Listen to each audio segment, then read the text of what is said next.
I am Jeff Ado. This is Lunacy, a luminary podcast where we discern the sacred from the insane and admit that whether we like it or not, we are all profoundly affected by the cycles of the moon.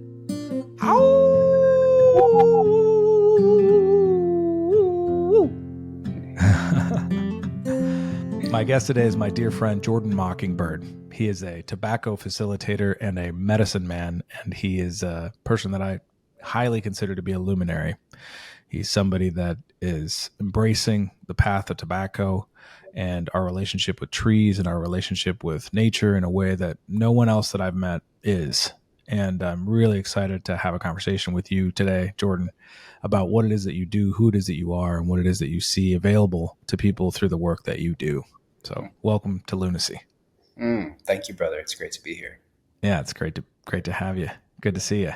You too, man. Jordan and I met doing a tobacco ceremony that he facilitated, and I had a really profound experience.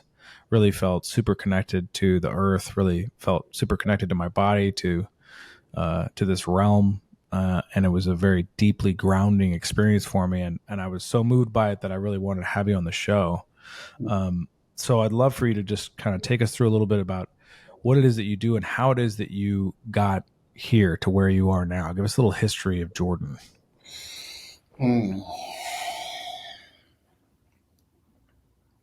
So my deepest grounding history is as a musician and an artist, most certainly.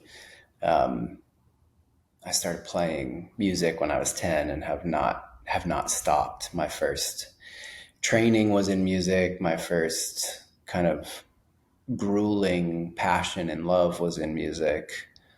And I started teaching when I was probably 15. Started producing and recording in studios at 16, and then moved to Beijing at 19 and opened my own recording studio. And produced music for a solid 7 years in China, in Australia. I had a bunch of clients in Australia, and took me to Sydney, and that took me to Los Angeles. During that time of living in China and producing music, making art, I was also making films, doing museum shows. I had a very deep and devoted art practice, and was really going for success in the music industry as well as success in contemporary art. I was treating my body with abuse. I was addicted to drugs and alcohol at a level that was extreme. And after about 5 years of really extreme alcohol and drug abuse, I completely broke down. So I was hitting these career successes at 25 and 26 in the music industry, but I was on one of those paths to completely burn my shooting star out at 27. And I think I was trying to, kind of looking back on it, it was certainly ancestral and also shamanic. I think I was pushing myself to the brink to see, as a young man, to understand what I was made of. We do such things when we don't have initiation to help us through that. But my physical health collapsed, and that is what put me on the path of healing and seeking a way of healing, and saw many Western doctors who had no answers for me. And so I started undoing my body, and someone brought me to an ayahuasca ceremony with a man who became a mentor of mine for 7 years, a primary mentor and witness of my healing journey, an Apache elder named Iron Eagle, who I met in Florida. And after one ceremony with Iron Eagle, I started self healing, and I fasted for a month, and I was doing bone setting and putting joints back into place. I re-broke my right shoulder and put it back into place. It had healed incorrectly as a child, and was deeply teaching myself how to stay centered, how to cultivate my energy, how to breathe. And after about 3 years of that, I met a Kokama curandero and went down to Peru and started dieting trees. And I only did one diet with him, and before I started dieting North American native trees on my own. Hmm. This is considered very taboo, and for a good reason. Navigating plant and tree diets, shamanic plant and tree diets, by one's self immersed in wilderness is extremely dangerous. And I'm certainly not recommending that people do that. It was a really big risk that I took, and I was extremely desperate, and I was in a state of suffering, and needed to heal, and had cultivated enough sturdiness in my path of cultivation within me that I was able to pull it off, Mm. with some mistakes and some hard learning and correction of mistakes. But I had an Apache elder. The Iron Eagle was consistently blessing my journey. I would meet him about twice a year, and he would just witness my progress, help me make subtle adjustments in my thinking, in the way I was really approaching my healing journey. He was very macro, very eagle in a way. He didn't get into the nitty gritty with me. I don't know any of his songs after 7 years of mentorship with him. Hmm. He refrained from giving me that type of shamanic knowledge. He let me cultivate it on my own, and he just helped me steer from a top-down view. It was really an incredible gift. So I dieted for about 4 years, just cultivating with trees, and came to a kind of refined choice of a small selection of trees to focus on. I dieted fairly widely with northern hemisphere plants in trees, but started to refine with an oak, birch, and a sequoia. And it fits in with this kind of quadrant of plants that I work with, tobacco anchoring as a grandfather energy, which is very traditional and multicultural, and then the sequoia as a grandmother, and the birch as a mother, and the oak as a father. Hmm. And it's very similar to the Druidic pantheon. The Druidic pantheon uses the oak as a father and the birch as a mother, which is a kind of proto Indo European ascription. It's ancient in really all of our heritage. Like you find the same from kind of the Asian subcontinent through Siberia, all the way through Eastern Europe.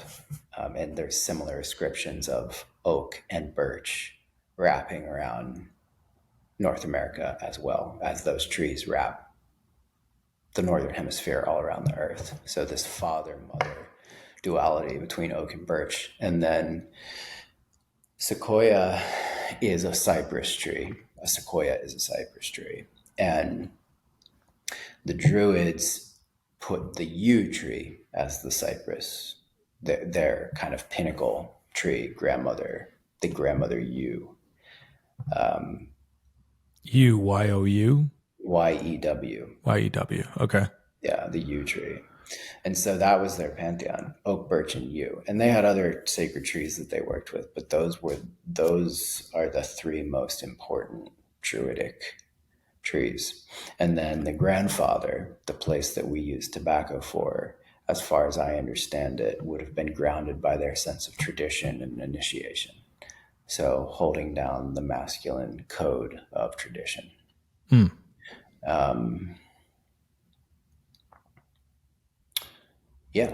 So it's that was the result of years of dieting, and of dieting coming into contact with oaks and birches and sequoia trees, particularly this tree called a metasequoia, which is an ancient sequoia tree, who taught me, who really cracked through my resistances, barriers, fears, and slowly helped me open to receive.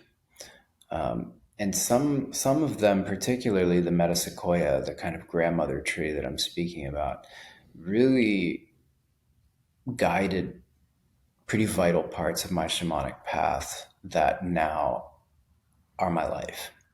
Hmm. So, in some way, not in some way, in a very direct way, what I'm doing now was steered and given by a tree.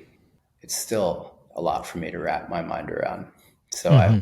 I hold it lightly while walking it with as much faith and devotion as I can, because it has penetrated through and integrated into my life and into my action and to my identity and who I am. But it's been a mysterious journey of getting taken apart, unglued, totally coming undone at the seams, trying to heal myself and find the root of illness,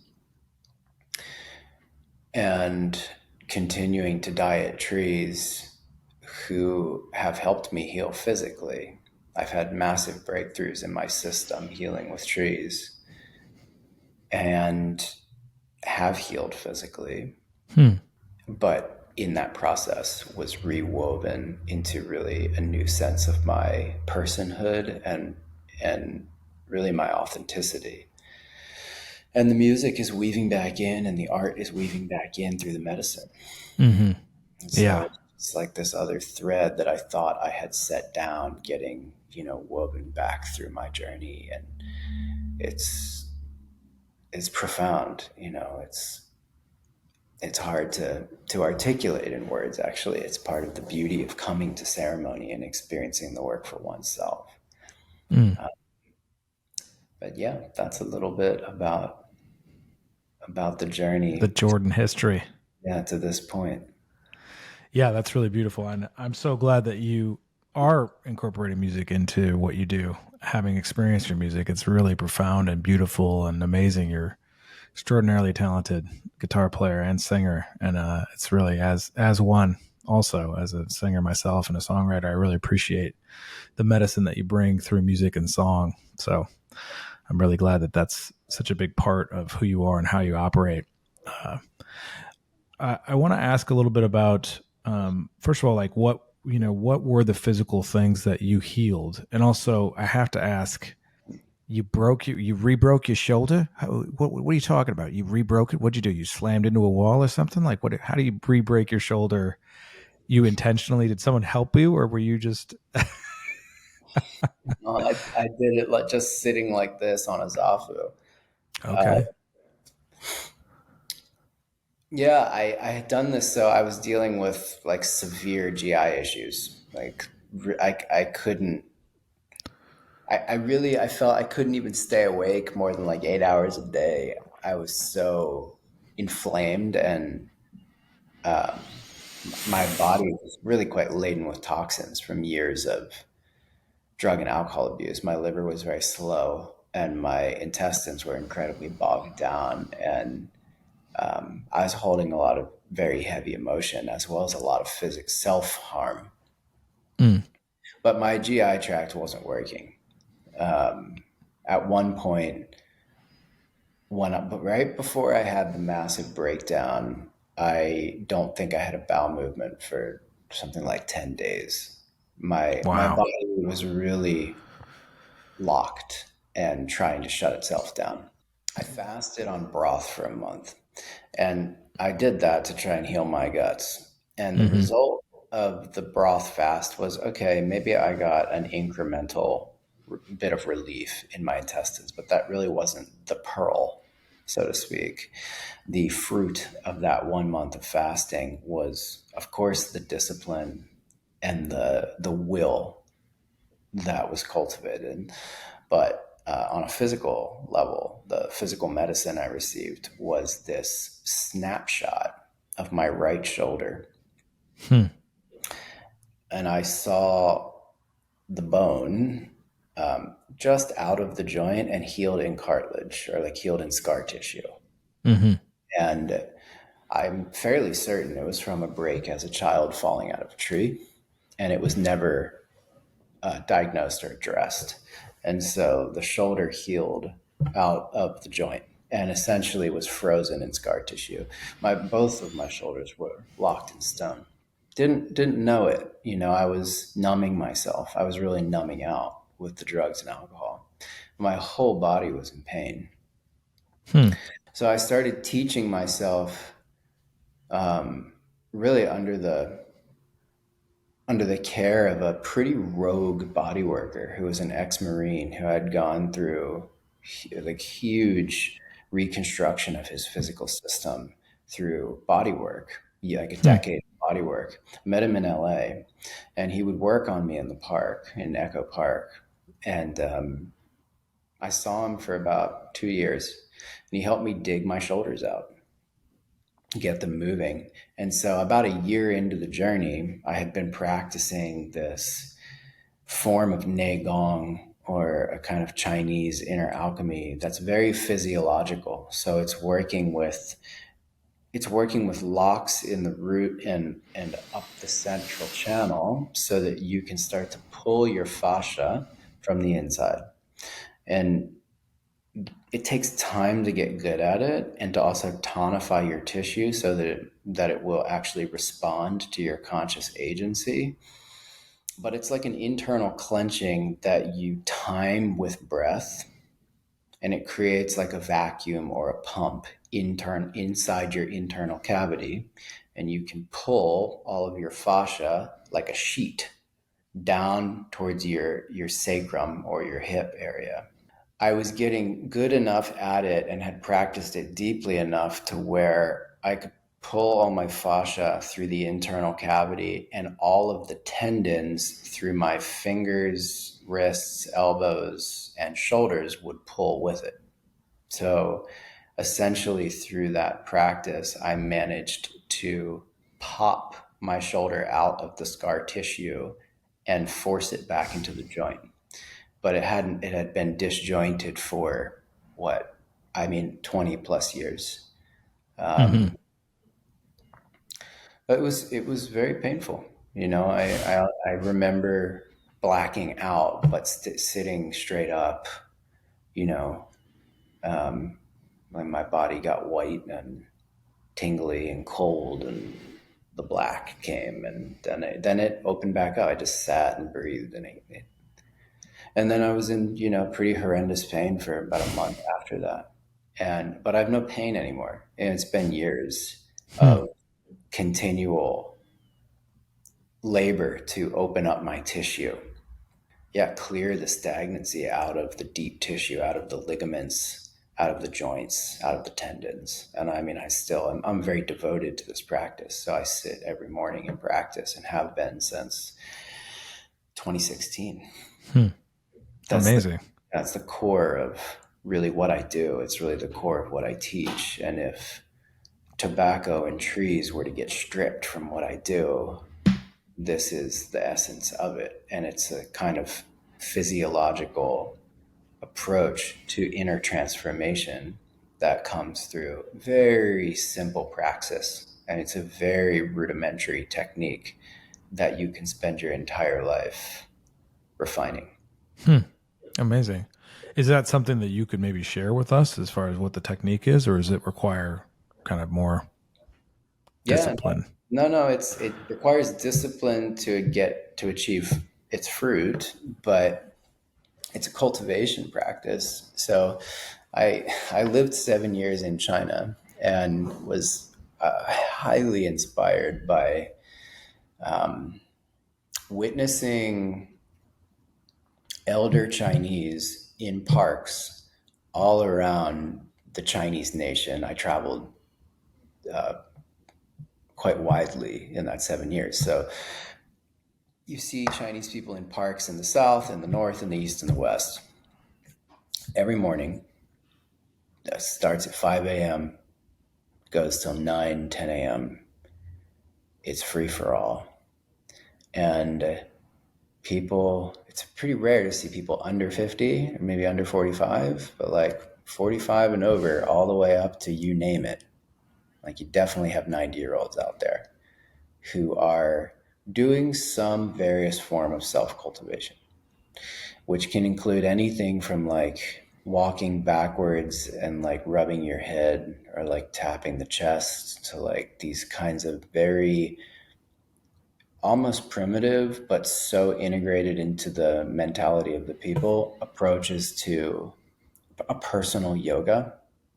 It does not have the same form or style of what we think of as Indian or Vedic yogas, but it's more close to qigong, but it's not even qigong. It's like personal exercise. So it's like they're tapping, they're lifting their hands up and then back down, but it has this kind of rhythmic motion that you would associate with Tai Chi, but it's not as formal as Tai Chi. It's really like an exercise of the people. And it's a it's a wisdom that's been there for thousands of years. And when you go to China and you go to a park, you can literally witness it still playing out in the people. So I was incredibly taken by that.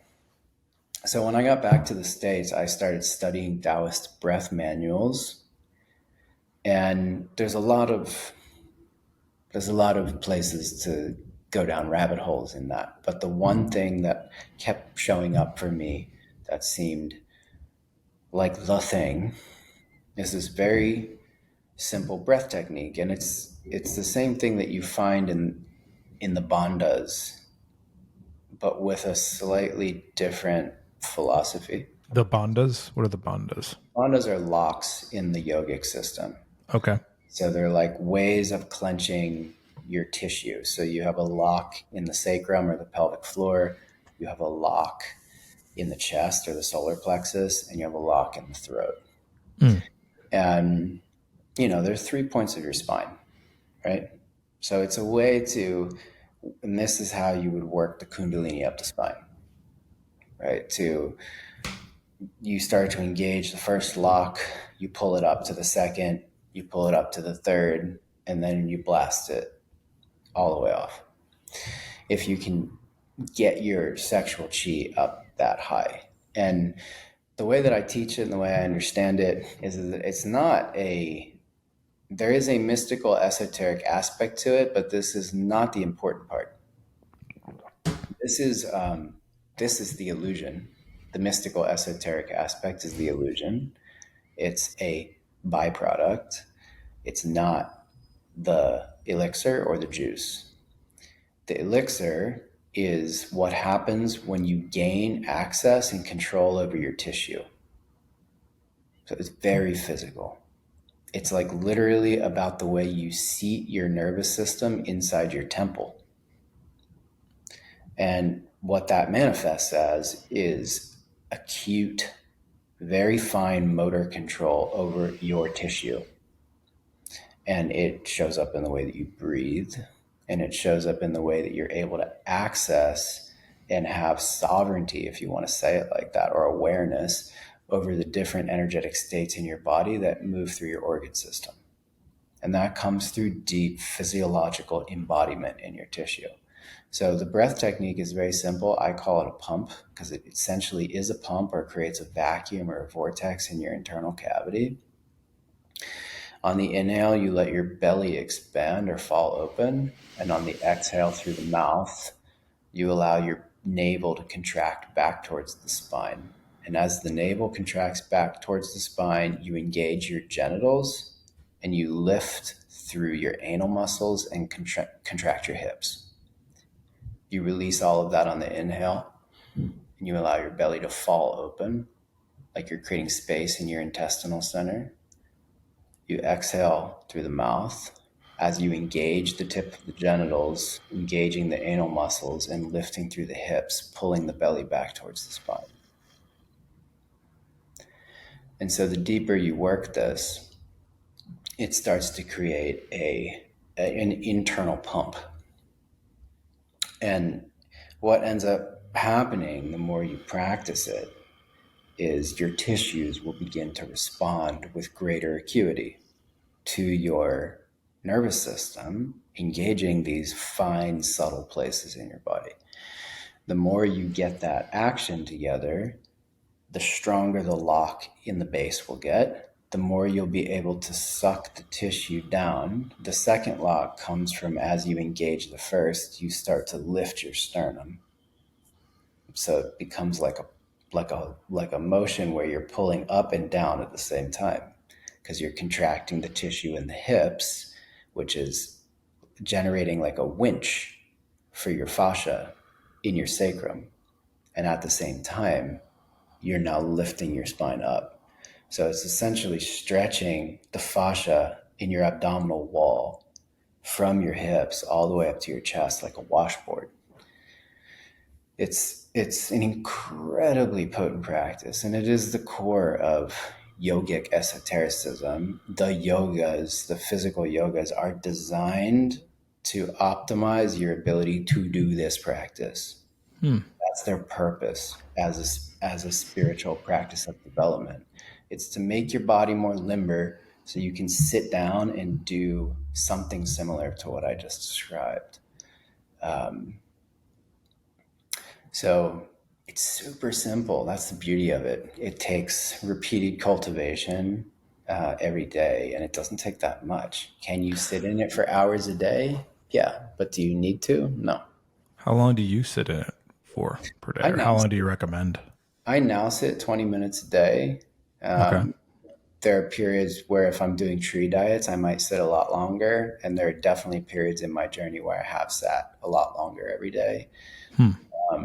Maybe for an hour, sometimes 2 hours. But that's for deep periods of training.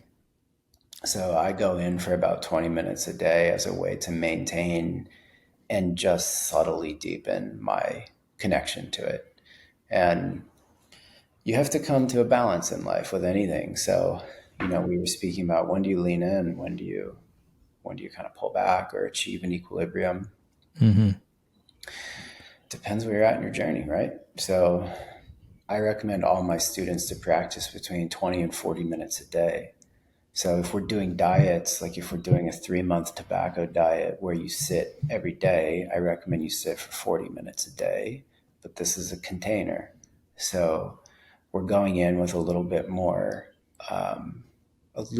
fire or pressure, which can be helpful for periods of growth, right? But in general, in your daily life, you want to be in a rhythm that's attainable. We don't want to set the bar so high thinking that we can, blast off to the moon in a couple of weeks or something. And we end up dejected when we are not able to accomplish our very high goals. And that sets us up for a cycle of failure where we then will quit our practices. So I find that after years of practice, the best way is the middle path. It's not, you don't want to set your daily practice for 5 minutes. I'll do 5-minute drop-ins throughout my day, every day, sometimes 20-minute drop-ins, but you want your daily practice to be both achievable, but also substantial. Right. Yeah. So here we are, like in January, right? We're starting off the new year. People are looking at, everybody's amped and excited to transform their lives and really embrace healing and health and walk the good way, the beauty way. So this is a practice that you're suggesting is something that we could do every day and just dedicate ourselves to doing it every day and not be attached to what the result's going to be. Just allow it to work on us as it works on us. That's it. And I think, given the period of time that we're in right now, it's important to just address that cycle of failure that you speak of. For me, I meditate every day. It's important to me. If I don't meditate in the day, I notice a difference. I'm like, oh, I didn't meditate. But I don't get into a place where I'm like, well, I'm not going to do that anymore, because it's really important to just be able to reset, like forgive. There's nothing wrong with the fact that I didn't do the practice, or I didn't do it for the full 20 minutes, or however it is that I'm judging myself. It's really important to just recenter and recommit and let go of the past and come back again to, here's the practice. This is what I'm doing. And there's nothing wrong here. This is my path, so I I think agree. that's an important thing to mention here. I do also want to get into, so that's really great. And what do you call that practice again? It's you said Nagahide. It's called Nagahide, isn't it? That's what it's called, right? Well, there are different ways that it's sometimes described. Not Nagahide. Prim- primordial breath, or embryonic breath, is Okay. one of the translations from the Chinese. Oh, right. Mm-hmm. It's said that that's how you breathed in the embryonic fluid. Okay. But I call it primordial prayer. Okay. Beautiful. Primordial prayer. I can talk. I can talk well. I'm a good talker. Great. Well, so that's a great practice. Thank you for that gift. I was just trying it while you were describing it, and it felt really good. So I'm excited. Like I said, I meditate every day, but that's something I'm going to start to really incorporate. It's also, what's interesting to me about it is that, that's also like the best way to sing, is if you're inhaling into your belly and really singing from that lowest place in yourself. You can really cut through all of the different places where, when singing and expressing that way, we hold ourselves, and we've got self-doubt, and there's also the critic is kind of in there, but that manifests in the way of like holding in different places. But if we just focus on coming from the core, from the source, from the base, from the sacrum, we can really express our song in the best possible way, which is something obviously both of us are very committed to. But I'm also very committed that everybody learns. I think if we're all, at the point in time, Jordan, where everybody starts just singing to each other all the time, man, that's going to be world peace, bro. You know what I mean? Just going to be instantaneous world peace. Yep. I do Beautiful agree. musical. I do agree, man. Oh, there's an Yeah. interesting piece around what you're describing here with singing from the sacrum. Um, it's one of the things that purging with plant medicines also helps activate for us. And most people are not training themselves in how to activate the entire central column through your muscular engagement, right? So, how to activate the energies of the sacrum, how to pull the fascial tissue through the front of the body, which activates the solar plexus, how to then create the kind of correct spinal posture, activating the heart, and going all the way to a really powerful throat opening. But there is a sequence to opening the internal cavity so that you can release a large amount of power through your throat. Hmm. And it's like turning your entire body into an instrument. And purging is a helpful, it's a really helpful way to come into contact with this, because what happens when you purge, there's an electrical polarity where all of your muscles are moving downwards, right? Through your entire, it's peristalsis. Your muscles are moving downwards through your entire digestive tract, really all the time. Sometimes with a little bit more vigor when your digestive system is highly activated. But all the time, your digestive tract is moving down, and that's a constant electrical signal. When you purge with a strong plant medicine, it flips the polarity. So now the muscles in your digestive tract are going this way, Hmm. right? It Mm-hmm. literally reverses the electrical wave, and your muscles have to respond. Your soft tissue responds, ripples upwards, and pushes all of the energy from the bottom up. This is simulating what happens when you pull the Kundalini up, so to speak. And it's simulating what happens when you do practice like what I've described, like a primordial breath. And you can actually become more masterful and adept at purging through a breath practice like this, as much as you can become more adept at the art of shamanic chanting or singing, which can also be taught through purging, the art of Hmm. purging, which is, again, an esoteric, there's an esoteric, or some people would say hidden or extra knowledge aspect to the purge, which is opening up the central channel. But that is based around the movement of your tissue going upwards and releasing at your throat. Mm-hmm. That's great. So on 3, I want everybody to just purge. Ready? 1, 2, 3. Just kidding. Don't puke. All right, everybody, just keep it inside. You know what I mean? That's really interesting, and I think for some of my audience, it's important to just sort of talk about and address what purging really means, particularly if we're talking about with plant medicines, which a lot of times people will purge when they're drinking ayahuasca. For sure, combo is something that's considered a plant medicine that causes you to purge intentionally. Obviously, with tobacco, it's something that people that we purge as well. And I think to the sort of the person who's never tried any sort of plant medicine, that's like, are you kidding? I'm going to do something that makes me puke intentionally? No, I'm not doing that. All right, forget it.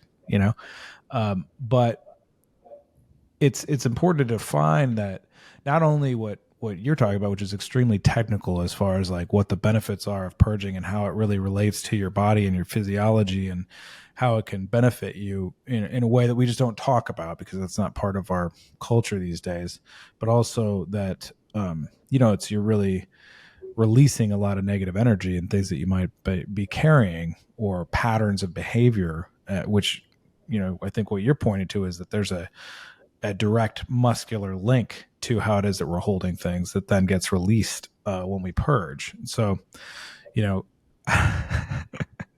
as sort of disgusting as it seems on the face of it, purging is actually extraordinarily good for us, particularly in this context, and it can really help us to reset ourselves and reset our emotional state and the places that we've been holding ourselves, because so much of our personality, if you will, so much of our illness, if you will, and I would, and I think you would as well, is tied into how it is that we carry ourselves. It all manifests itself in the physical. And so the more that we are unlocking those different areas, as you're saying, through purging, through plant medicine, through dieting, through discipline, through meditation, the more that we unlock our natural capacity to heal ourselves, and therefore the more that we unlock our spirit, more that we engage and embrace our own sovereignty, as you put it earlier. So I just want to, this all sounds pretty weird, I think, to a lot of people. It is weird, but not weird in a bad way, weird in a sacred way. That's the original meaning of the word weird. And what we're discussing here is really a revolutionary way that's ancient, an ancient revolutionary way of resetting our system so that we can most fully embrace who it is that we really are in this world. And that, I believe, is also, it's definitely my mission for myself and all that I encounter. It's definitely your mission, Jordan, from working with you, talking to you, getting to know you. So that's kind of where this whole conversation sprouts from. How do we radically engage ourselves and radically shift the way that it is what we relate to our bodies and relate to this life and how it is that we operate. And I think something that's also really fascinating about what you're saying is, like, you're really pointing to creating consciousness where there is no consciousness in our body physically, really bringing into line oh, okay, if I, while you were talking, and I'm sure probably people who were listening or watching were also doing this, I was engaging in the breath pattern that you were suggesting. Um, that's right. I was clenching my asshole, people. Get into it. Uh, and feeling my ding dong. I was getting into it. I was feeling it. Uh, no hands, and and I could really feel like all of those organs and all of that stuff moving, and my core moving and my sacrum moving, and that then brings awareness to all of that, and it also gives me permission to feel that. I think it's so fascinating that we've got all these organs and all these things that are going on under the surface that we have absolutely no awareness of, but if we really focus, we can bring awareness to those aspects of ourselves and really bring them in line and treat them really with the respect that they deserve and that they need. It sounds to me, and correct me if I'm wrong, that you really went from, because we've talked about your story a little bit before, and you did mention it in this conversation, but you were extraordinarily close to death when you were out there in China after all the abuse, and you really, as you told it to me, you really got a message like, oh, you got to stop this or you're going to be dead, like probably tomorrow, buddy. Um, and and do you mind if we mention what the main culprit drug? Yeah, I mean, I was abusing pharmaceutical opiates as Right. well as, whiskey. Okay. Yeah. So, and the opiates thing is really interesting. I just in a couple podcasts ago, I interviewed my friend Ama, and she also had a very profound experience with heroin. Same, all the same family. She narrowly escaped it as well through, some extraordinarily coincidental, if you will, synergistic, kind of, I would just go as far as say, like, angelic force. People were brought into her life to say, you got to stop this or you're going to be dead in 2 weeks. Literally, a woman said that to her. Mm, Um, and, my wife has struggled with opiates. So many people struggle with it. I lost two good friends, two brothers of mine, to that drug. One of them survived. And it's it's it's just really important to, I think, to address that aspect of it.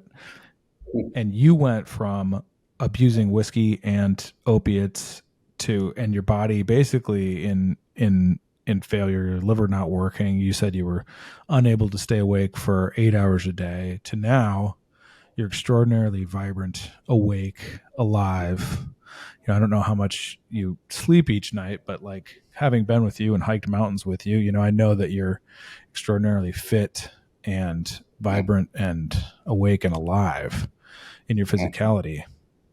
I think there are a lot of people out there, that are lost in similar ways, or not as lost, not as lost. Like, maybe you just drink, you have a few drinks every night or whatever, or, maybe occasionally you take some opiates or whatever. I don't know.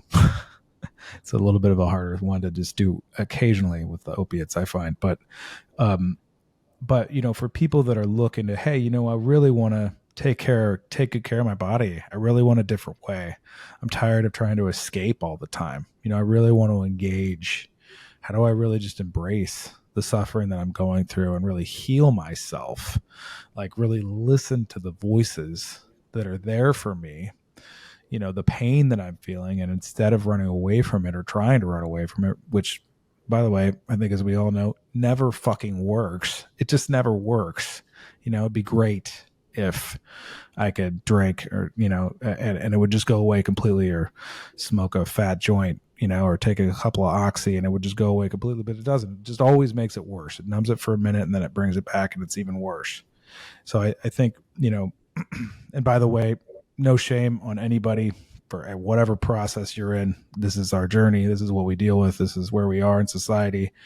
Much love to everyone. But if you're listening, I'm sure that you're looking, for ways to activate and embrace, our true nature, our true physicality in our body. And that's a lot of what you've described in a very intense way. Obviously, you were very close to death, and now what you focus on is tree dieting and working with tobacco. And so I think it's really fascinating how it is that you got on the tobacco path that you're on.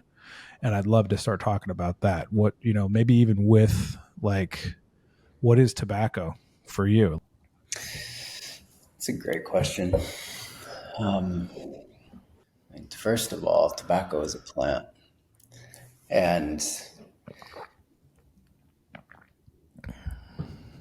tobacco is a medicinal plant, and so that makes tobacco to a human an herb. In some sense, is in the same category as rosemary, oregano, mint, chamomile. It's very strong. So it's you think about tea and maybe even coffee as an herb or coca as an herb. And still, tobacco is stronger than those plants. You think of hallucinogenic plants like nightshade, angel's trumpet, jimson weed, these flowers that they're all over California that come up out of the ground. Very poisonous plants that have medicinal use, they have very traditional shamanic use. They're no longer really in practice within any tradition. There are probably people going rogue with them to varying degrees of wisdom. But they're herbs. These are herbs.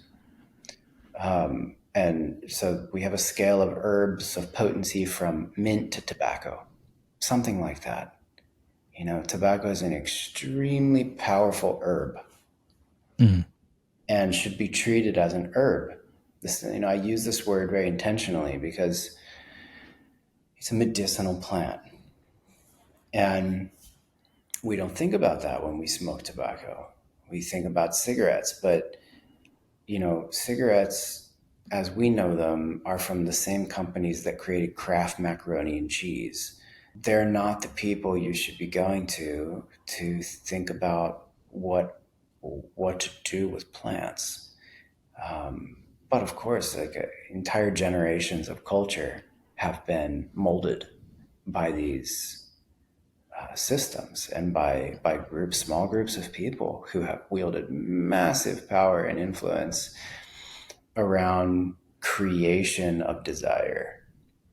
And tobacco is a magical herb. Really, all herbs are magical. I don't want to go too deep into that right now, but all plants contain magic. And by magic, I mean they have unseen energetic properties that can be learned. And any system of herbalism is learning how to work with the unseen energetic properties of the herb. There are different ways to categorize or describe the unseen energetic properties. If you're working in a Chinese system, they're going to describe it in terms of their own set of parameters. That's going to include the meridian system of the body. If you're working with Western herbalism, it's going to include something that maybe is based on the four elements or some other system for trying to think about what herbs, how to classify the unseen properties of herbs. So they're magical properties. I mean, even pharmaceuticals have unseen properties. That's why they have to test for them in labs with kind of against the placebo effect, because how do you actually categorize what something is? It has unseen properties. You have to find a way to systematize it and somehow label it to put it into a system. So herbs, plants, all of them have unseen properties. That's what I mean by magical properties. And plants, the properties of plants, the magical unseen properties of plants, don't mean anything in and of themselves till they're usurped inside of a human system and given some kind of form, context, and label. So it's very hard for us to work with them or access their unseen properties unless it's through a particular structure. So the structure in which we have come to tobacco and know the properties or the magic of tobacco is through like fucking evil. Pardon my French. But just pure adulterated rape of of of herbal of herbal magic, of herbal wisdom. Hmm. Uh, so that's where I would start. Yeah. That's where I would start with it. And I, just to double down on what you're talking about, the United States is the only country in the world that banned herbalism in favor of allopathic, modern medicine, um, and and which is just weird. Not only that, but all the pharmaceuticals that you speak of, I don't know, something like 80% of the drugs that we ingest, the pharmaceuticals that we ingest, come from the Amazon rainforest, which we're swiftly destroying. And the tobacco itself, which, as you pointed to, is like it's a very strong, magical, sacred plant in so many traditions. It is the gateway to God. It is the gateway to prayer. People use it to pray. All indigenous cultures that I know of that have been exposed to tobacco use it as a form of prayer, as a way to pray.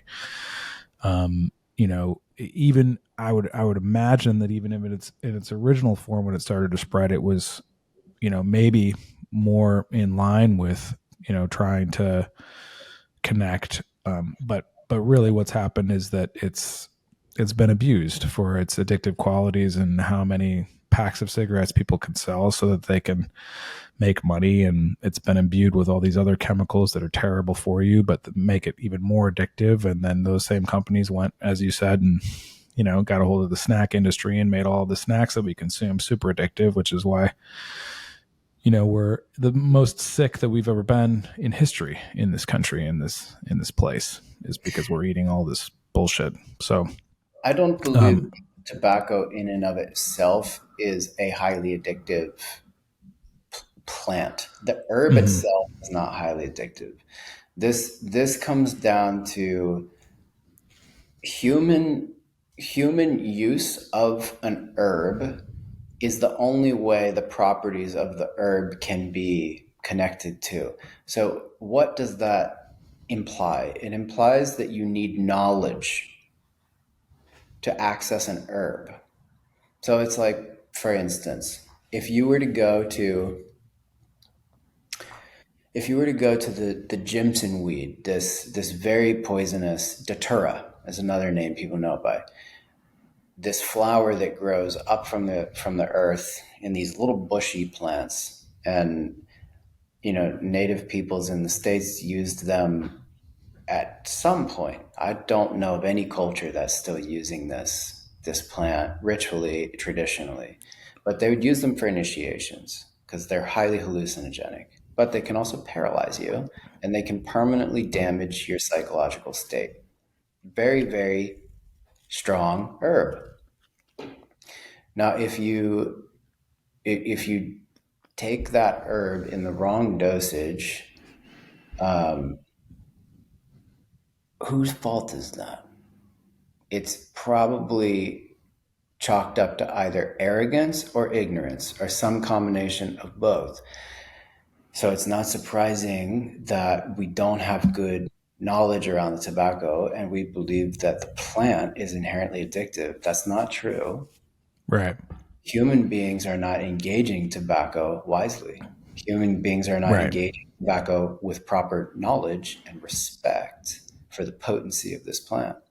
And so what ends up happening is people get into a, a codependent, lopsided relationship with tobacco where they're essentially now relying on the tobacco to give them something.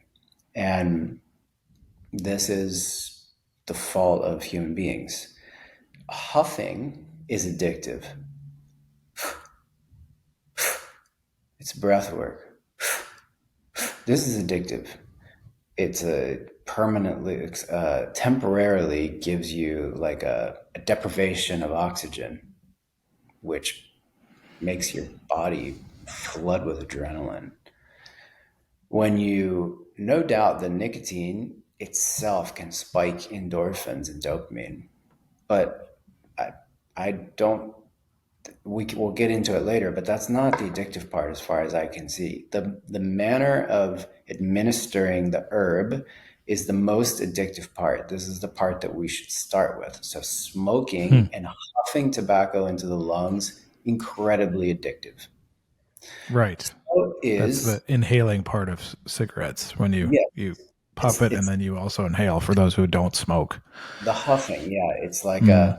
take the smoke and you huff it into your lungs. Yeah. Very addictive.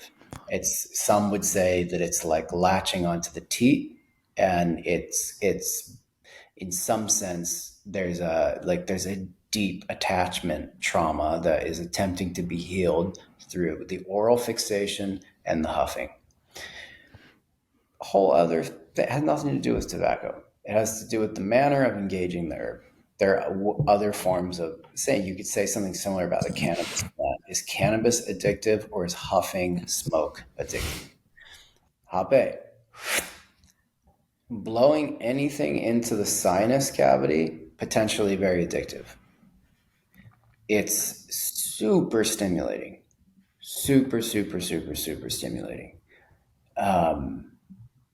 That is also potentially addictive. Cocaine, very similar. If you drink the coca plant, not addictive. If you shoot cocaine up your nose, addictive. Like Right. so, if you eat tobacco into your stomach, not addictive. If you shoot tobacco up your nose, addictive. If you huff tobacco into your lungs, addictive. Even smoking a pipe is less addictive than huffing tobacco into your bronchioles. It's still addictive to smoke it.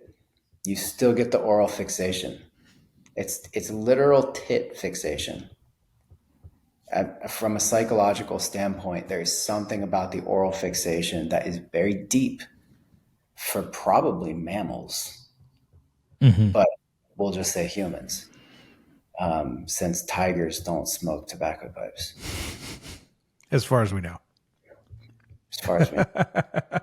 Well, tigers do have nicotine receptors, as do all plants. Hmm.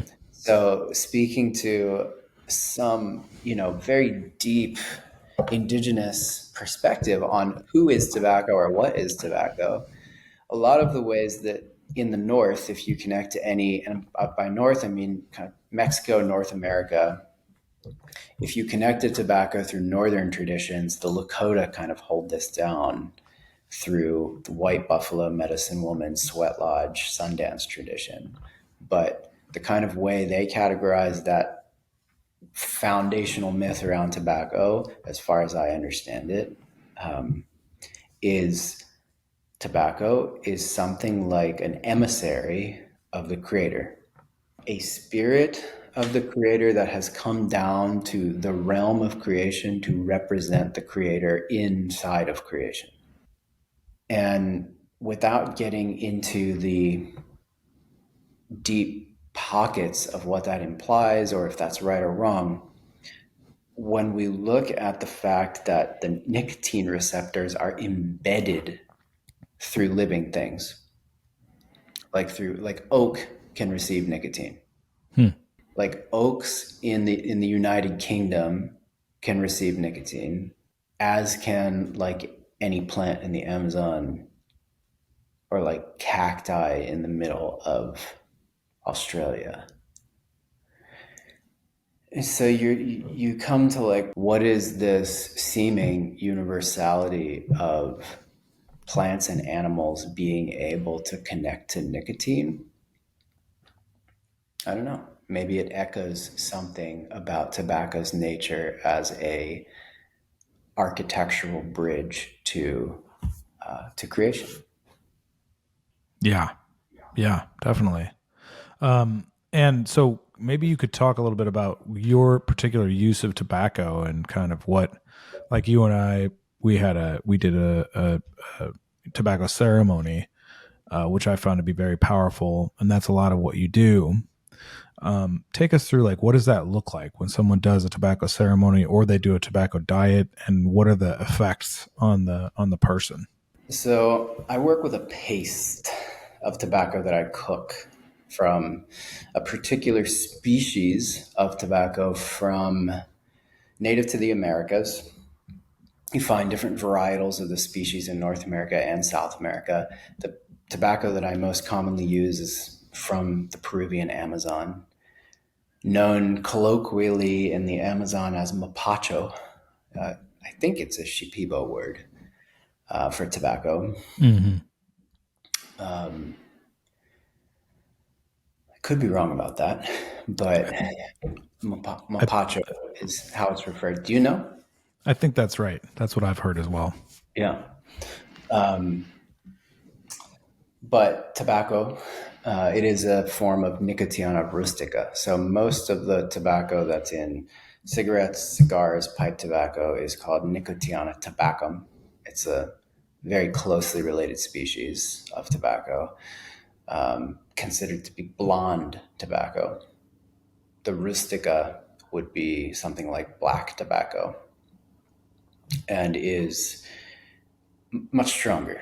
So it's higher in nicotine, but it's also higher in harmala alkaloids. And harmala alkaloids are the class of compounds that are in the ayahuasca vine. Hmm. So for Wow. those who know, ayahuasca is two plants, the ayahuasca vine plus a leaf called chacruna. That's how it's typically brewed. And the chacruna leaf has the DMT. The ayahuasca vine has harmala alkaloids. And the harmala alkaloids are, again, as far as I understand this, generally considered to be the teaching voice or the teaching molecules in the medicine. So the aspect of the medicine that instructs, guides, and teaches, almost like the persona or the personality that comes through the medicine. When it was first discovered Hmm.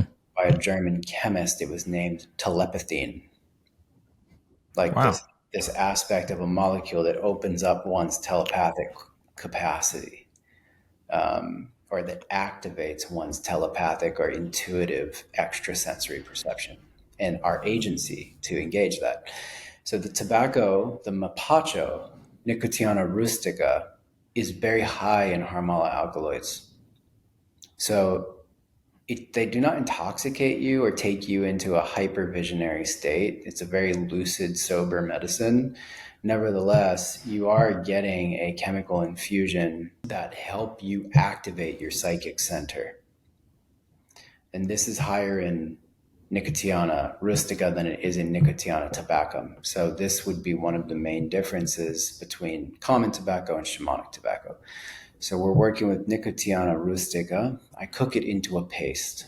I go to Peru once a year, buy all the tobacco from the Amazon, cook it down into a paste, bring it back, bring it around the world. It's great. It's legal. I can bring it anywhere. I can bring it on a plane. It's a beautiful aspect of working with tobacco as a master plant. So the paste is not addictive. This is one of the beautiful things of working with tobacco as a paste because you eat it into your stomach and the stomach starts to break it down, digest it. The liver engages and the liver starts to scan and understand through the digestive system. What do I do with this? How do I incorporate this? What is useful about this? What is not useful about this? Which parts do I discard? And the liver starts to determine and encode through your whole system. How do I work with tobacco? So traditionally, the door through which you learn tobacco is your stomach, which is your solar plexus, right? It's the center. It's really the center of your system. It's your central lock. It's the center of your spine. It's your power center. It's between your kidneys, your batteries. So you learn through your digestive tract what to do with tobacco. So this is part of why we work with it this way. It's a very, very, very old way of working with this medicine.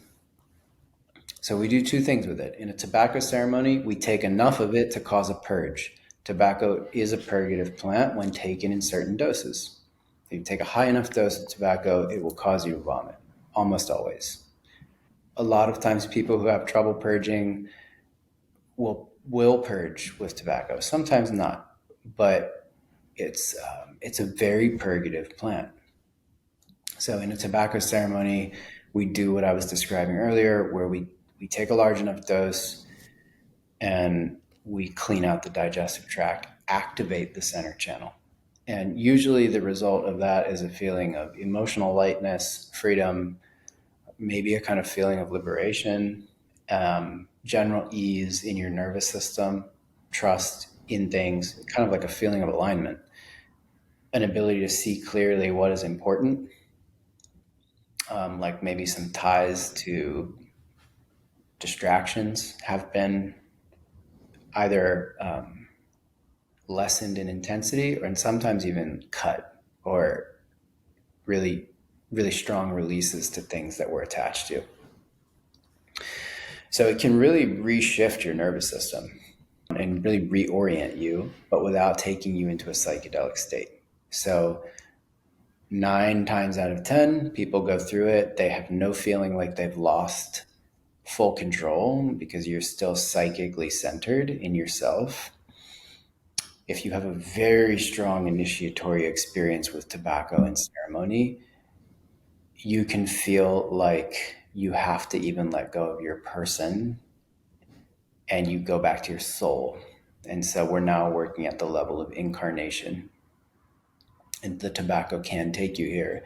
This is not something that happens typically during public tobacco ceremonies. If I hold a one-off tobacco ceremony, this is something that happens when we do plant diets. So when we do tree diets, when we do tobacco ceremonies during a tree diet, they can be initiatory and they go very, very deep. And they are initiatory in the sense that they're calling you forward to step into greater power. But the things that need to be moved through and released, the attachments that need to be released in order for us to internally reorganize, can be very strong and can be things that we don't necessarily want to let go of because part of our persona is resting on them. And so the tobacco can take us that deep and can bring us to a place where you won't have much choice to work with that medicine and to let go, because holding on will create so much suffering with the medicine in your body that it's almost impossible to bear. And that's the gift of the tobacco. It's really helping us purify, and it's a very deep alignment with what is good for our soul and our path of living as an incarnate being in the lifetime in which we're here. Amazing.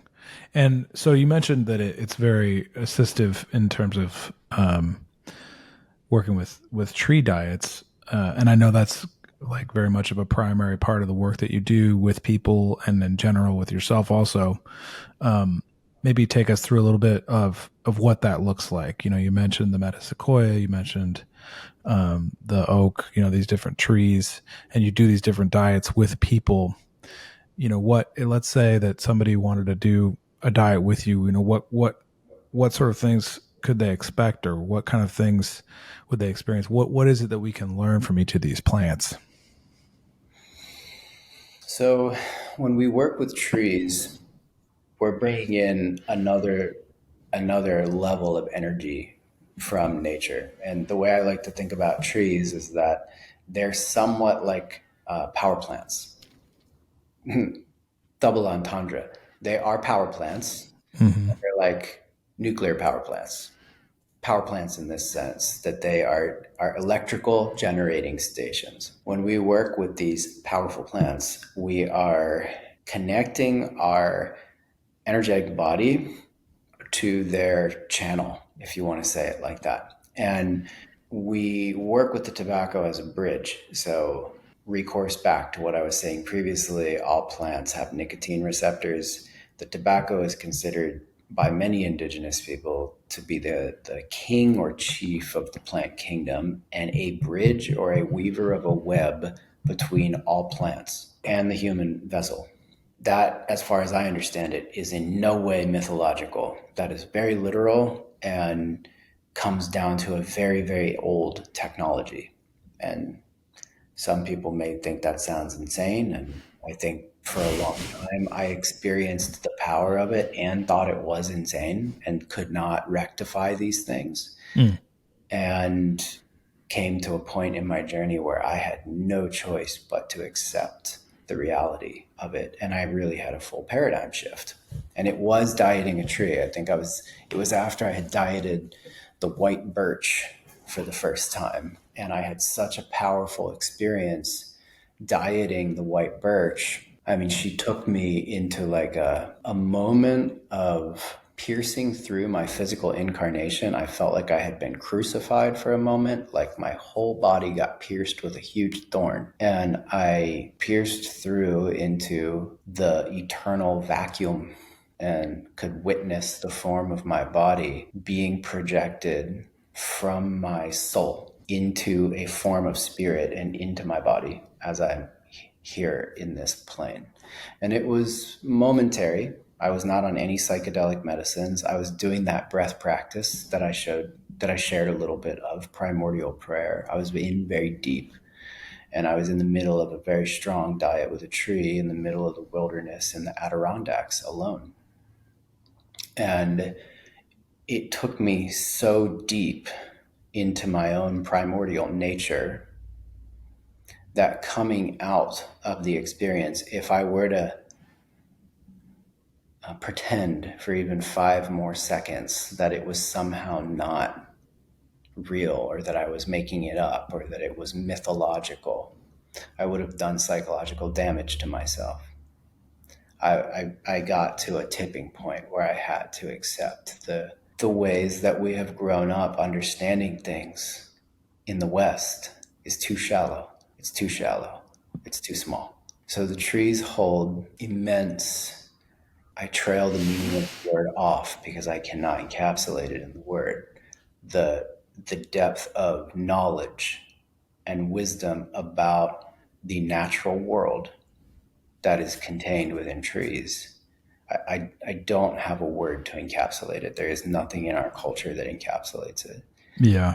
And we don't have any requisite box of experience that we can use to tether the meaning back to.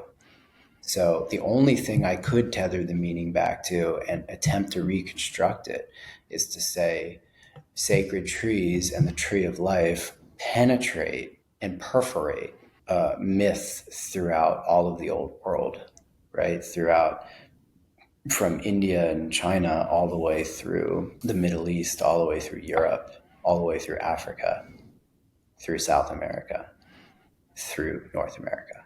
Mm-hmm. Like it's a Yeah. universally human myth. And it is not because it comes from an alien race. It is not because it comes from an ancient civilization that was here before us that had the single source of knowledge.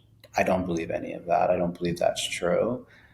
I believe that nature is the source. If we're like confused about what the source is, it's not a human source or an alien source. It's nature is the source. The earth is the source of this information, and it's universally coming out of the earth everywhere. So different cultures have different sacred trees. Some of them are the same. Like you find cultures that worship the oak in America, you find cultures that worship the oak in Siberia. It's it's a universally attributed sacred tree, and most cultures that worship the oak, and like the evidence of this is so staggering that it, you could be tempted to consider it universal. Oaks are altars to lightning sky gods.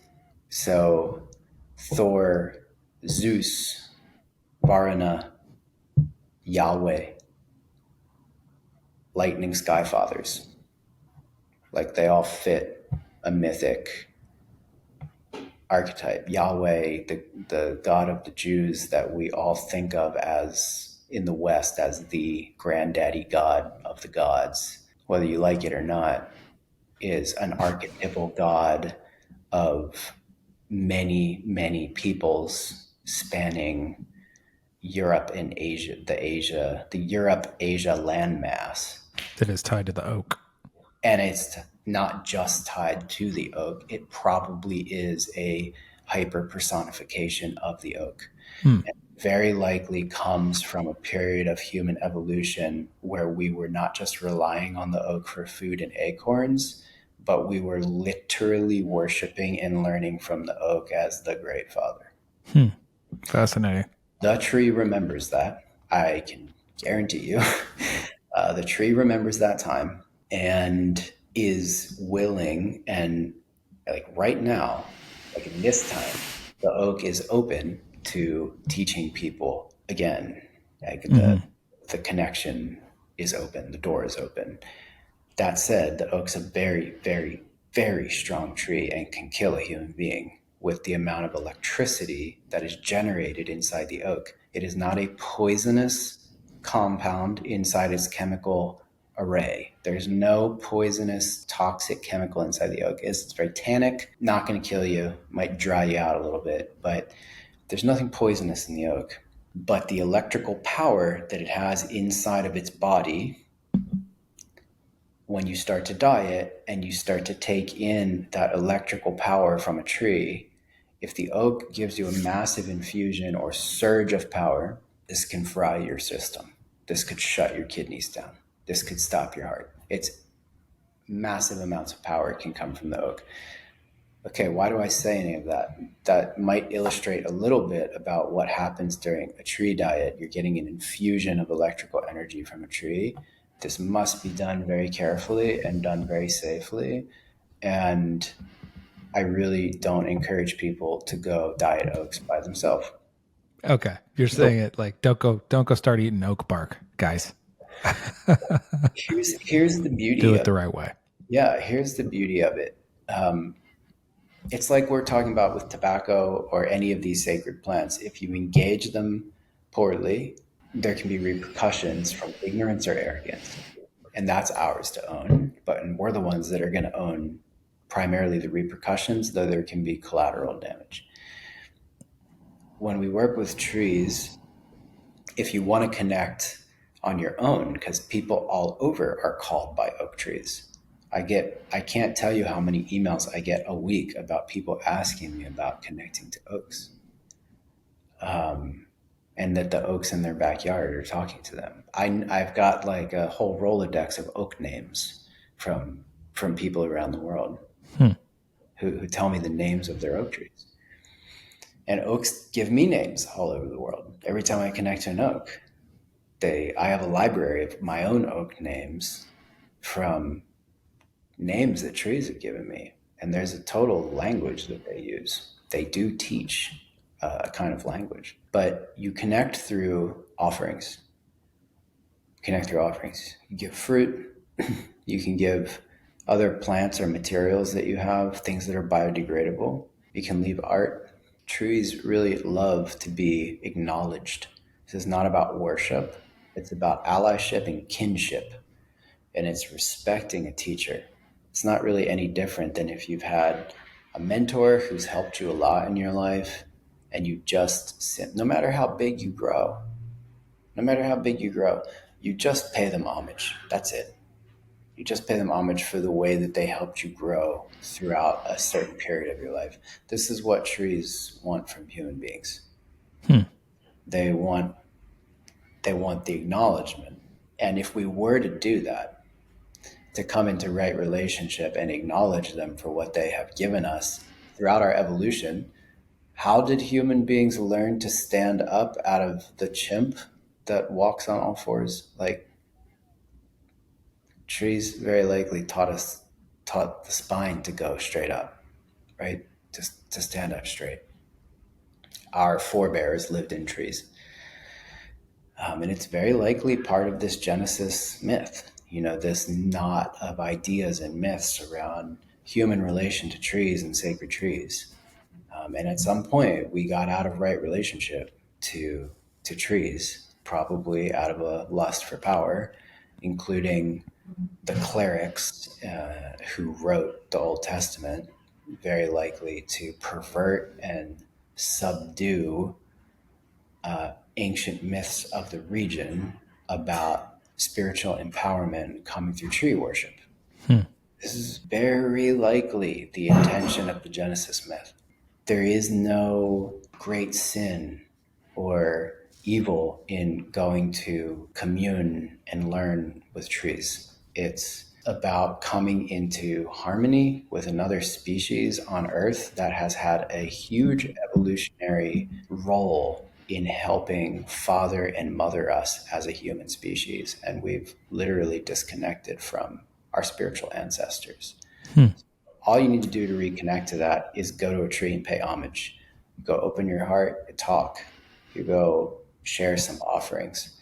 When we diet, we do this in a way that is very prudent and deeply, deeply anchored to the wisdom of tobacco and how to ground this energy in the body through breath and self mastery.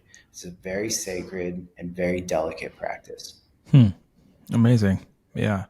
It's interesting because I don't know, some time ago, I heard the truth about aspen trees, that it's the largest organism on the planet, that it's all connected. And, there's plenty of actual scientific evidence about the connection of the forest and how, through the mycelium network, different trees interact with other trees to warn of fire or disease that's coming. And there is evidence, scientific evidence, that that these beings, these trees, are all connected. What you're pointing to is a much deeper cut at that, but also through personal experience. We spoke earlier about how today in our society we live in somewhat of a society that's sort of devoid of lineage. There are cultures on the planet that really acknowledge their ancestors and go back and look at the history and are intrigued and concerned about making sure that we're connecting to our roots. But today, we're in a very individualized society, and we're even more separate by the buildings in which we inhabit, by just the nature of the society that has been built around us, to ignore all of that and just pursue our own goals and our own gains, regardless of the nature in which we inhabit, the nature that spawned us and brought us here. And so much of the work that you're doing really ties us back to that, really gives us that sense of connection and truth, and in your case, health. I know we've spoken previously about, people that have done tree diets with you, and, they've expressed to you the transformations that they've had. Maybe you could share a little bit about what other people that you've worked with have experienced in terms of the gains that they've gotten out of doing this kind of work. Before speaking about the gains, I want to speak further into the reality of what it is. And I'm going to do that by sharing something I learned last night about one of my students who dropped offline for the last 6 weeks after just doing a metasequoia diet with me. Phone off, not responding to emails. I'm a little worried. We have 3 integration calls after a tree diet every 2 weeks for 6 weeks after a diet. We have a process of checking in, staying connected, and making sure we integrate as a community so that we stay on a wise path with the energy that we've accrued, because it can be very strong. So I was worried about this young man. So I pull up his emergency medical form and I call his father. And I say, hey, I haven't talked to your son in 6 weeks. He came to do a tree diet with me. Is he okay? Can you let me know what's going on? He's been in jail for 5 weeks. Okay, what happened? And he proceeds to tell me what happened, and it was a minor offense.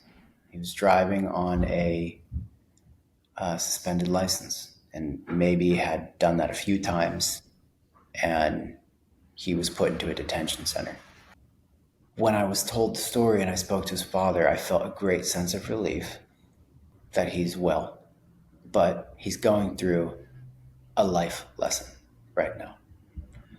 For whatever he did, again, I was told something very minor, like maybe repeated infractions on a suspended license.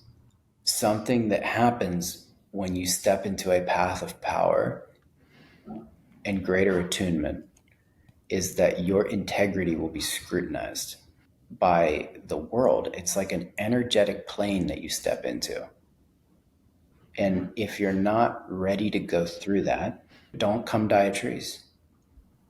If you're not ready to actually evolve yourself spiritually, almost in a David Goggins sense, like every piece of your life has to be looked at, and you have to be willing to take your entire stock of your life and evolve.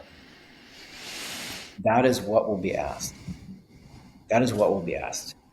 It does not mean that you're going to be asked to go be a vagabond and walk around the earth for 10 years as a form of sacrifice or something. Unless that's your literal authentic calling and that's what you got to do, then I don't think it will matter if it's trees or not. You're going to be pushed forward. But this is going to push you forward on your core path. Rubber meets the road. There's no belief system. There's no way of like negotiating yourself in or out of it. This comes down to like, what the hell is your soul doing here? Hmm. And if you start dieting trees, it is going to bring you to where you're full of bullshit, just totally full of it, and full of fear, maybe, where you're holding physical illness in your body. I have some people that come to diet with me who are holding a lot of physical illness. Strong people have done a lot of work on themselves, are able to do the diet, or else I would not bring them into it. And then afterwards, you get sicker. It starts to bring all of the gunk to the surface. Everything you're holding in your organs, your kidneys, your liver, your intestines, your emotional body, and it starts to stir it. You get infusions of electricity into your system, and it literally releases pieces that are deeply trapped in your tissue, and it starts to stir you up. Hmm. Very uncomfortable. It's Yeah. very uncomfortable. Unless you are doing this as part of your soul path, you're going to go through a lot of discomfort, and it could be you could ask yourself what the hell you're doing. Most people who come are deeply aligned with the work. And it is a path of healing. It is a very primal, shamanic, organic path of healing. And it includes a lot of purging, like energetic purging. Sometimes it's physical, we vomit, but it's not about that. It's about release of things that we are carrying, some of which are ancestral, that we are holding in our physicality. Then some people come, have done a lot of work, are really quite in attunement and are kind of advanced in their self-knowledge. And dieting trees starts to be like a putting a very sharp edge on a sword or a knife. You've already honed a general edge. You have the angles of the blade are refined and honed in. And then you start to put it on finer grit stones, and then you start to put it into like diamond like stones, and you start to refine it into this very, very fine edge. And tree dieting is an advanced practice. So if you are on a spiritual path and seeking that kind of deep energy, that really it's very hard to get from a human unless a human has gone through an enormous level of spiritual refinement over the course of their whole life, and they're a true elder in their mastery. There's not that many of them. Like they're around, but there's not that many of them. But trees are that times 1,000. They've been around. Like the single lifespan of a grandfather oak is what can be over 1,000 years. Hmm. And then as a species, they're extremely old, like a lot older than human beings. The metasequoia is something like 200 plus million years old. That's like, we're like, what, a million? It's like fractional. The tree was around while the dinosaurs were evolving and like managed to survive the ice age. The tree is so old that its genetic code is considered to be in evolutionary stasis, like it won the evolutionary game. They think it's no longer evolving because fossils that we found of the tree 60 million years ago are the same exact genetic code as the living metasequoias that they found in southern China in the 1940s. Hmm. They like 60 million years, no change in the genetic code. They're like, it's in evolutionary stasis. It's not evolving. It's reached the mastery of its niche. It's like bodhisattva stuff. It's like, why is it still here? Why is it still here? Why did it not just die out? Because it stopped evolving. It's here at this time for a reason to teach. They found it during World War II, right after the nuclear bombs were dropped. They thought it was extinct. They knew of it only from the fossil records. And it was discovered at the height of World War II. So, speaking of eldership and being able to get this kind of deep transmission from, like, again, you can get very deep transmissions from human beings, but to work with tree masters, it's a whole other level of being taught. And what it will do, this to sum up the point, is it will accelerate a healing journey or a healing process. It will accelerate your spiritual growth in a way that is very radical, and that you must be willing to face truth and discomfort to go through, because that's the David Goggins part, because it will require that at some level. Okay. That sounds terrifying, quite frankly. And probably not for everybody. No, it's not. That's why I'm transparent about it. Yeah. And are there other examples of people that have come to you and just said, hey, all these things have shifted in my life and I really feel like I'm much more on my path and, I'm discovering all these things about myself. Could you tell us a little bit about those things? Tons. Yeah. I mean, that's really, really common. One thing that I'll see is like a certain side of someone will really wake up after a tree diet, like a kind of attribute or a core part of someone's energy that's been sleeping or been dormant, really come online. So it's like it's activating someone's kind of part of someone's core power, and it enables you to be a more adept, functional, awake human, so that you can actually show up with deeper presence and then potentially even express yourself in this world in a more dynamic way.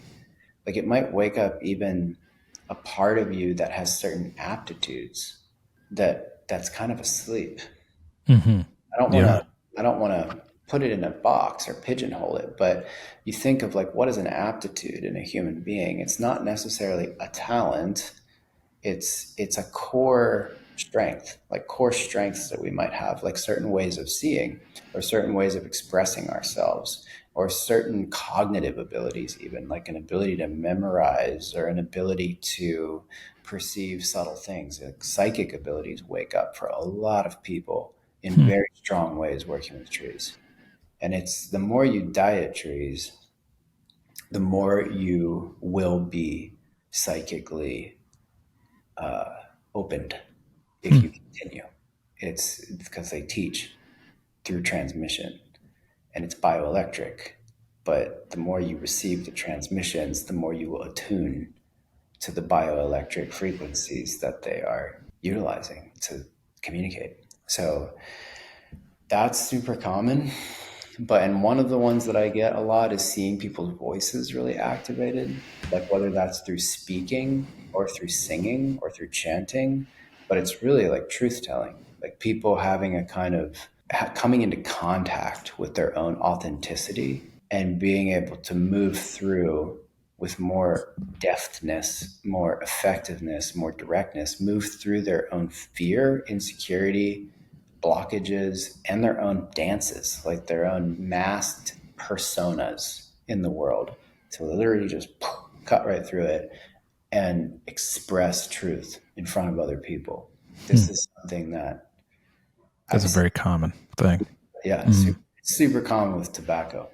So when you add the trees to the tobacco, that is a core power that comes through this work that I've seen benefit almost everyone who does it. Yeah. one of the things I want to talk about is, and this is why I approached you and why I wanted to have you on the program, is that, you are somebody who is severely committed to personal sovereignty, to personal discovery of one's own truth, to one's own connection to source. You're not trying to start,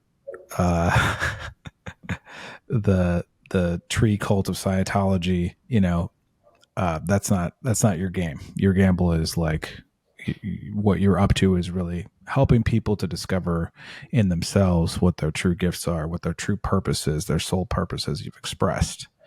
And we were talking before we started the program, the importance of just being aware, whatever plant medicines you're doing, be it ayahuasca, be it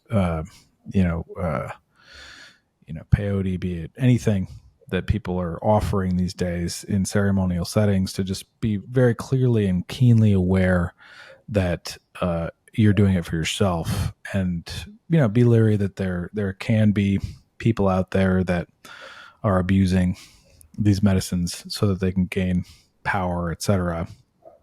This is something that's not part of what you're up to. This isn't about following somebody else. This is about following yourself, about following myself, really finding my own wisdom through also what the trees and tobacco has to teach, but just really truly listening.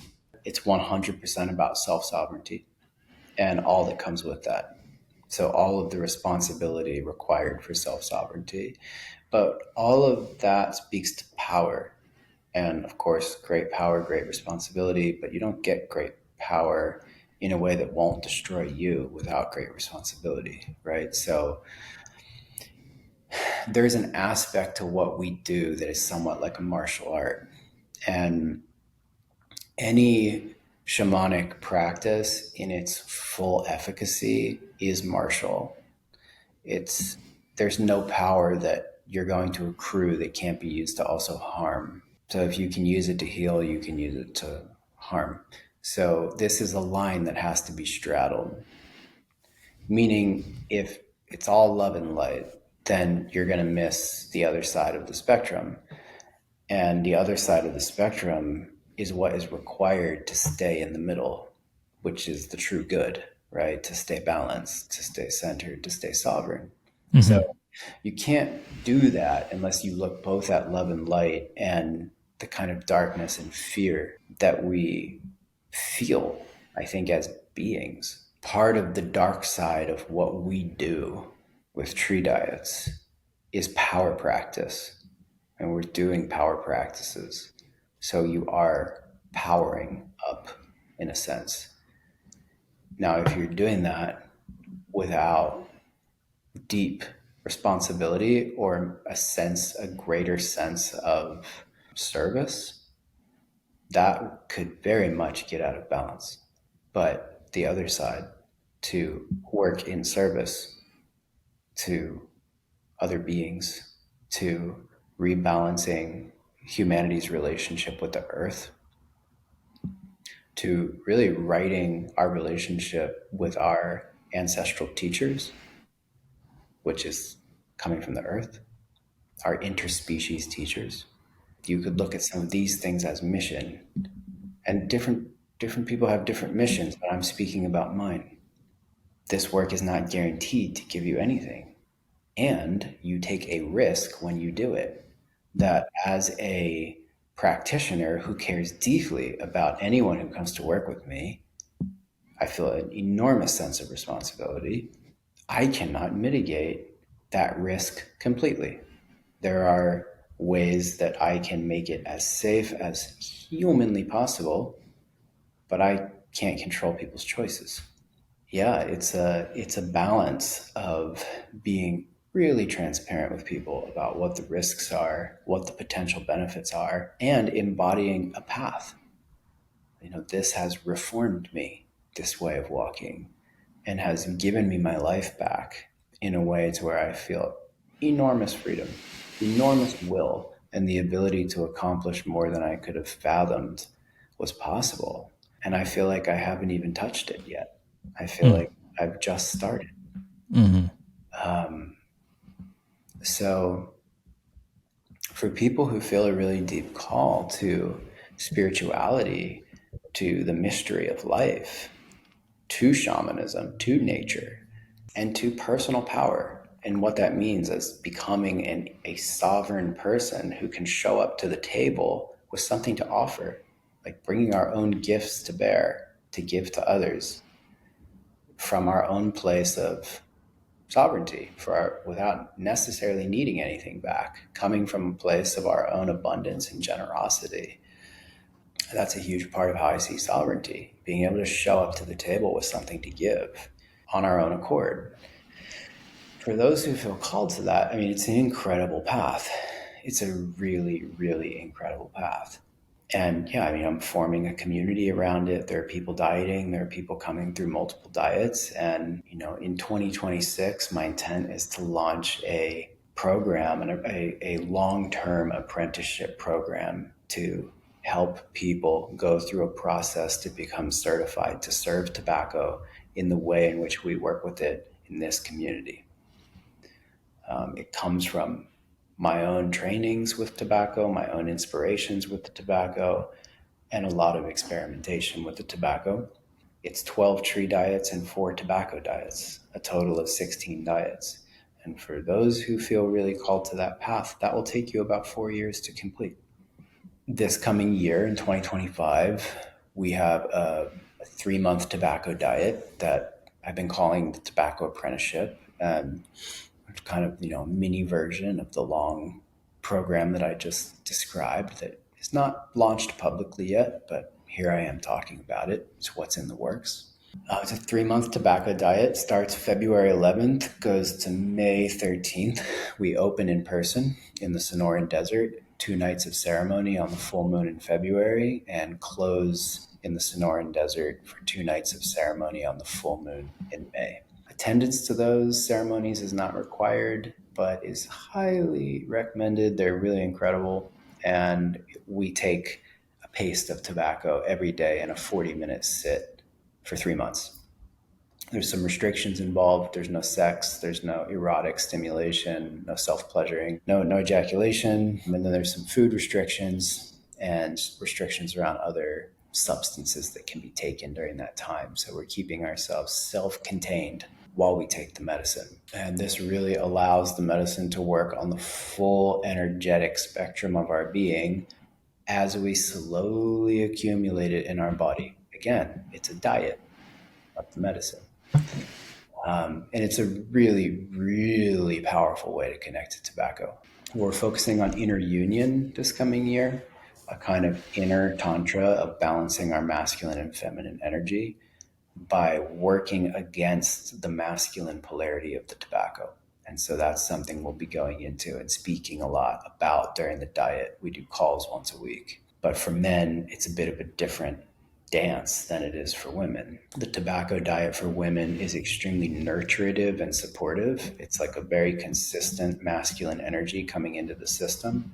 So it can really help women heal wounds around the masculine while they relax into their feminine creative essence, because they're getting this very stable infusion of really pure masculine energy coming into the vessel. It's quite beautiful. And for men, it's very much a calling forward of the masculine, but in a way which is not young or aggressive. It's like a mellowing and a rounding out for a kind of fullness of presence into the core of masculine energy as a kind of emptiness, as a kind of deep presence, which allows us to also express our feminine, because it's like a rounding of our masculine quality, which could be maybe more sharp or cutting or maybe even aggressive.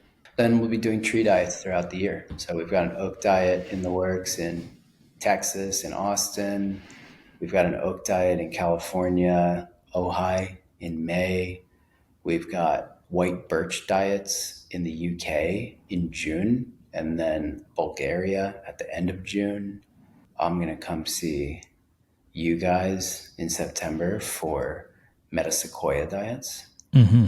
And then we're doing oak diets in Ireland in November. And I think we'll do metasequoia diets in Austin in October. So a very full year of tree diets scattered throughout the United States and Europe.